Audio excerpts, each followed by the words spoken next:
Hey guys, this is Gabe again from the MSI Chemistry team.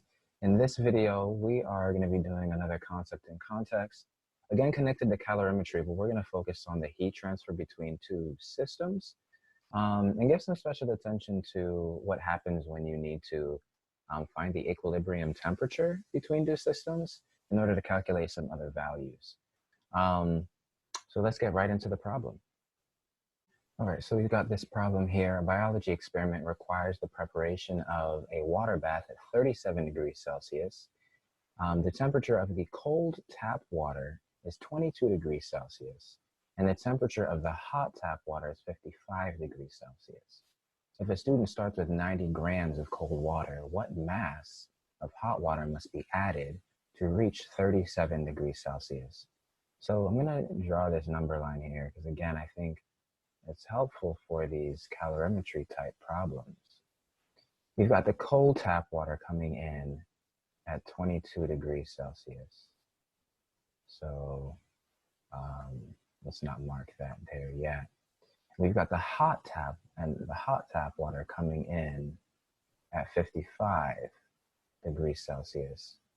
And the temperature required here is 37 degrees Celsius. This is the goal, all right?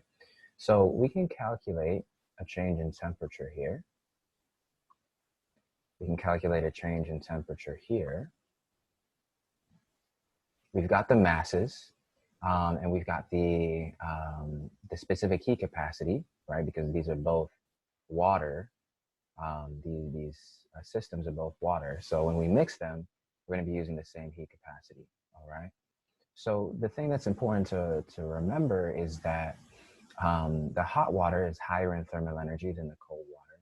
So we're going to be looking for the heat transfer, right, between the hot water and the cold water in order to equilibrate to that 37 degrees Celsius that is needed for that water bath and for that biology experiment, okay? We can calculate the heat of the cold tap water. We've got the mass, specific heat capacity. We can calculate a change in temperature. We've got the hot water here, right? We've got the mass. We do not have the mass. That's what we're looking for. We've got the specific heat capacity, but we've got a change in temperature here as well, all right? So the heat transferred is going to be equal to the heat lost.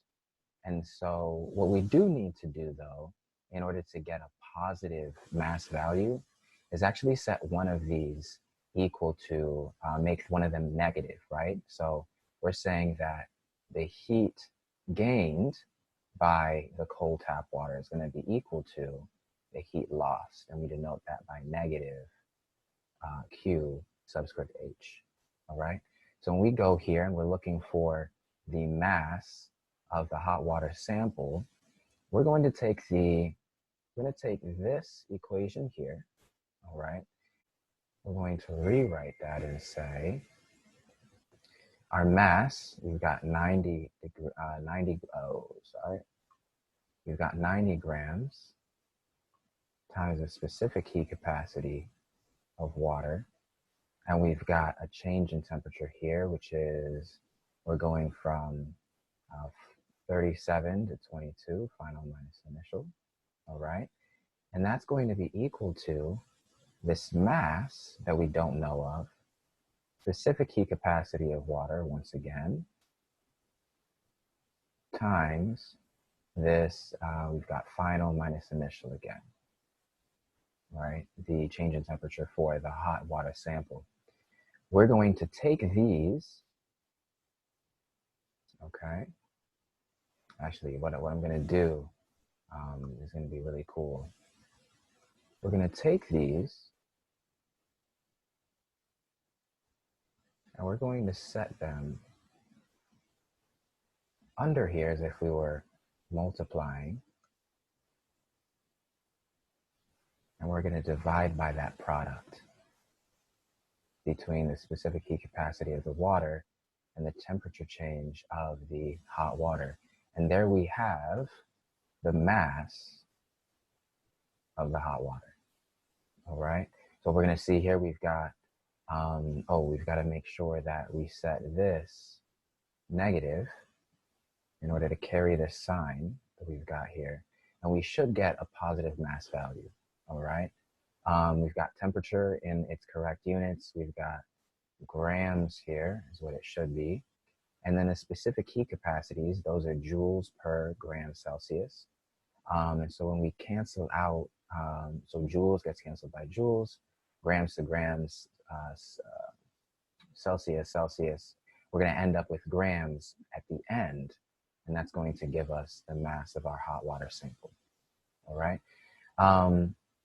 We're not necessarily going to get back into the calorimetry, but I think it's very important to understand again that the heat gained by one system is the heat lost by another in this case, because technically they're all in one system. We're just exchanging energy between two samples.